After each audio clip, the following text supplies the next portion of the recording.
Hay un dicho que dice que lo que no se mide no se puede mejorar. Y por eso creo que es importante hablar sobre cómo medir el trabajo no planificado.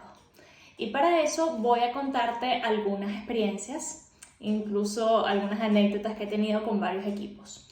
Para mí hay dos tipos de equipos en Scrum. Por un lado están los que tienen planificado al principio del sprint lo que van a desarrollar durante todo el tiempo y llegan al final con ese mismo plan.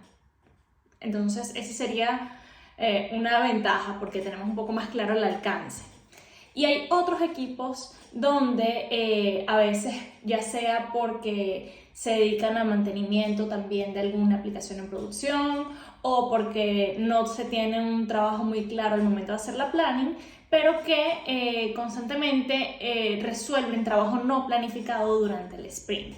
Es decir, que determinan un alcance de lo que va a ser el sprint goal o lo que van a trabajar durante el sprint, pero en el transcurso de los días siempre hay una que otra actividad o requerimiento que tienen que resolver. Y yo he trabajado con los dos tipos de equipos. ¿Cuál es el escenario ideal? Bueno, una cosa es el ideal y otra cosa es la realidad. A veces es bueno no tener distracciones o algunas cosas no planificadas dentro del sprint, pero eso no quiere decir que eso siempre vaya a pasar. Incluso aunque tengamos claro lo que vamos a trabajar, suceden imprevistos sobre la marcha. Entonces es bueno siempre tener eso en cuenta. Y por otro lado, cuando he trabajado con varios equipos donde a veces sucede que el mismo equipo son los encargados de resolver incidencias, resolver algún evolutivo pero del mismo mantenimiento de la misma aplicación en producción. Hay otros que tienen acceso directo a los usuarios, entonces ellos les piden cosas sobre la marcha. Entonces ha llegado un momento que eso sabotea mucho el cumplimiento del sprint. Y pasaba que llegábamos a las reviews y muchas cosas no se entregaban. Entonces, importante saber cómo medir ese trabajo no planificado en un equipo. Primero porque nos va a acercar un poco más a la capacidad real que tenemos para desarrollar los evolutivos, los que van a construir este producto. Y también permite poner más foco, porque el tema del cambio de contexto hace que se pierda parte también de la eficiencia del trabajo que estamos entregando. Entonces, hace un tiempo atrás estaba con un equipo y efectivamente era el mismo equipo el que resolvía la parte de mantenimiento y la parte del producto evolutivo.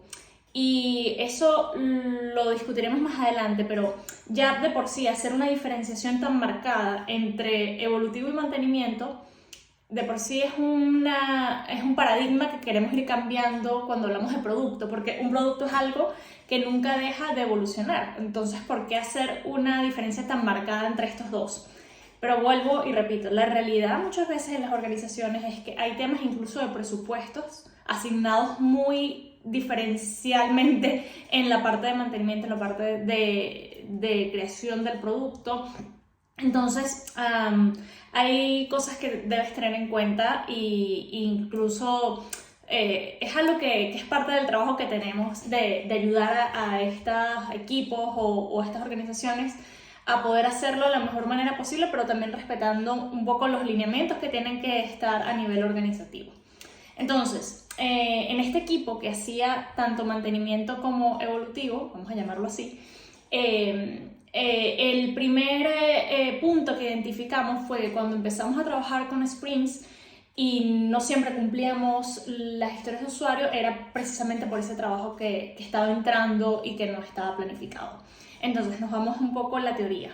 Generalmente lo que recomiendan cuando tienes un flujo continuo de trabajo que no se puede planificar porque pueden surgir cualquier cantidad de cosas, la teoría te dice que Kanban es la mejor forma de llevar este tipo de tareas, porque hablamos de eso, de un flujo continuo de trabajo y tenemos que reservar cierta capacidad. Entonces, lo primero que identificamos fue empezar a medir cuánto de nuestro tiempo se está dedicando a resolver estas incidencias. Para ello puedes utilizar la herramienta que sea que estés para gestión de tu trabajo, en este caso Jira, por ejemplo. Lo que hacíamos era que primero identificar todas las tareas que estábamos elaborando. Ya de por sí eso muchos equipos no lo hacen, hay cosas que no se reflejan dentro del tablero o dentro del sprint o en el lugar donde estemos llevando nuestras actividades. Una vez que reflejamos todo, empezamos a marcar unas etiquetas en aquellos elementos que entraban fuera de la planning del sprint. Esa etiqueta era no planificado. Entonces, al final del sprint empezamos a ver cuáles de ellas eran planificadas y cuáles no. La comparación, mira, ahí ya depende un poco de tu equipo. Si lo haces por puntos de historia, puedes comparar eso. Así sea las cantidades, los elementos que entran, bueno, es una forma también de comenzar. Todavía hay muchos equipos que a pesar de que trabajan con puntos de historia y en Agile, tienen que hacer un reporte de horas también de cuánto se dedicaron a hacer estas tareas. Para temas de presupuesto, temas de luego para pagarle a los proveedores, etc. Entonces, bueno, ahí también puedes hacer una identificación de cuánto tiempo están dedicando a hacer incidencias. Y también lo otro importante es que cuando llegue el final de sprint puedas hacer una comparativa de estas dos. Ahora, volviendo al Kanban. En este equipo, lo que decidimos es tener como un tablero donde teníamos este trabajo planificado y otro tablero donde entraban todo lo de mantenimiento. Y reservamos una capacidad en función de lo que vimos que se estaba dedicando a la resolución de incidencias. En ese punto era más o menos como un 30% de la capacidad. Entonces tratamos de cuando hacemos la planning no hacerlo a tope de todo el alcance de la capacidad, sino dejar un espacio para este mantenimiento. Y lo fuimos probando. Estuvo bueno, bien, porque empezamos a ser un poco más conscientes, se empezaron a filtrar cosas que no eran urgentes, porque lo típico, todo es urgente y no todo se puede hacer. Entonces ahí tiene que intervenir un poco el Product Owner, tienen que haber unos acuerdos de equipo para ver cómo los gestionamos. De todas esas incidencias o de soporte, seguro que hay alguna que se puede planificar y entrar por un ciclo de sprint, por ejemplo. Entonces eso fue bastante importante ir haciéndolo mientras hacíamos estas pruebas. Y también empezamos a notar que cuando teníamos este Kanban por separado y llegábamos a la review, muchas veces eso se quedaba desplazado, ese trabajo entregado, porque claro, en Scrum siempre te concentras como que en lo que planificaste del sprint, en lo que entregaste del sprint. Entonces se dejaba como que de lado eso, y incluso el Product Owner no le estaba prestando tanta atención a eso, sino al evolutivo. Entonces ahí también teníamos un problema, porque el equipo era uno solo, pero habían dos tableros, había como que una gestión muy distinta en los dos trabajos que se estaban integrando. Entonces ese segundo experimento fue que decidimos eliminar el tablero Kanban y pasarlo todo por Scrum. O sea, a ver, la diferencia fundamental era que visualmente teníamos todo el trabajo junto. Y tiene sentido porque es un solo equipo quien está haciendo todo el trabajo.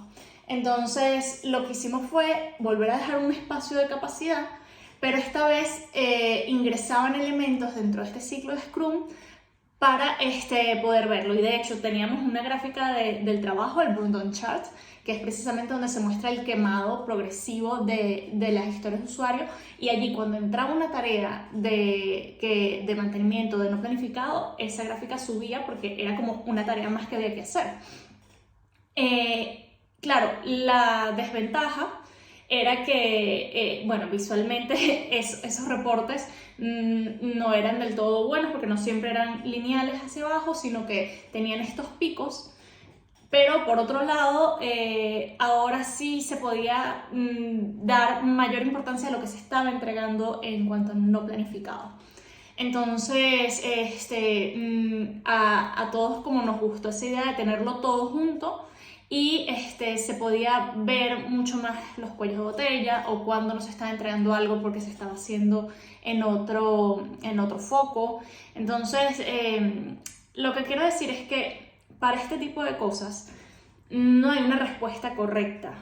La alternativa que tienen los equipos es empezar a probar, a ver qué es lo que mejor se adapta a la naturaleza de tu trabajo y a cómo vayan fluyendo también las actividades. Otros equipos, porque en esa organización había muchos equipos de Scrum, decidieron tener los dos tableros por separado y no unirlos. O sea, realmente eso no tiene por qué funcionar para todos. En otras oportunidades he trabajado también con equipos donde tienen 3 tableros. O sea, tienen uno donde es como caen todas las demandas o todos los requerimientos, y a partir de allí se dividen en 2 tableros, uno para la parte de Scrum, de trabajo planificado, y otro para la parte de Kanban, que es ese trabajo continuo que surge a demanda, ¿sí? Entonces, como te digo, aquí realmente no hay una respuesta correcta, y eso es lo que tienes que tratar de transmitirle a los equipos. O sea, que vamos a probar cómo nos va con este método. Y después de allí vamos a ver si realmente esto nos sirve a nosotros, nos está aportando valor y nos ayuda a organizarnos mejor. Al final de todo esto también, llévate que es importante medirlo, o sea, ver realmente cuánto estamos dedicando a resolver este trabajo no planificado. Muchas veces te vas a sorprender del porcentaje o del tiempo que dedica tu equipo para ello. O sea, esto es un poco ser honestos y ver en qué le damos prioridad al trabajo. Y esto aquí el Product Owner es fundamental, porque es el que va realmente a encargarse de priorizar las actividades que va a entregar el equipo. Y después de allí es que puedes ir haciendo ajustes y ver también qué es lo que más te va a convenir. Así que bueno, espero que te haya servido un poco de eso y me cuentes también tu experiencia con ello.